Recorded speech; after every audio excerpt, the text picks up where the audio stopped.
टोला मोहल्ला के कहवन छौड़ी विटामिन खैनी गे। अगे टोला मोहल्ला के कहवन छौड़ी विटामिन खैनी गे। छौड़ी चढ़ते जवनिया लरकोर भैनी गे। छौड़ी चढ़ते जवनिया लरकोर भैनी गे।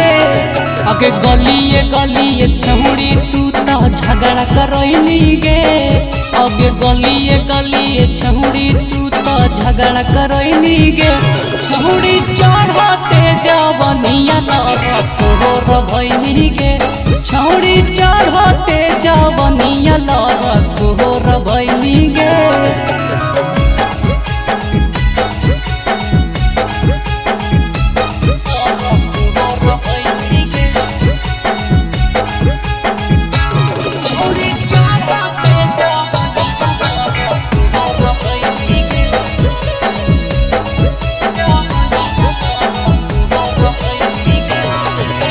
केकर संगे छौड़ी खेलो ही खेला रोजे करावो ही छौड़ी झमेला।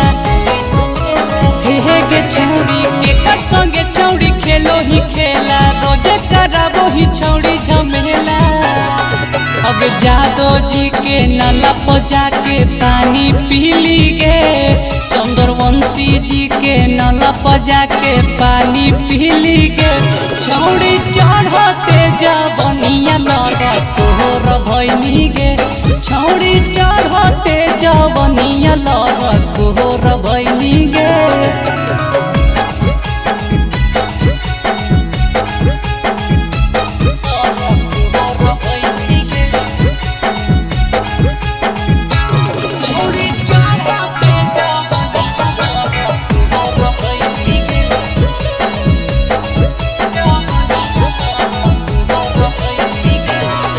अगे रोजे रोजे जाही खेता में छौड़ी कहे दर्द हो पेटा में छौड़ी। हे गे छौड़ी रोजे रोजे जाही खेता में छौड़ी काहे दर्द हो पेटा में छौड़ी।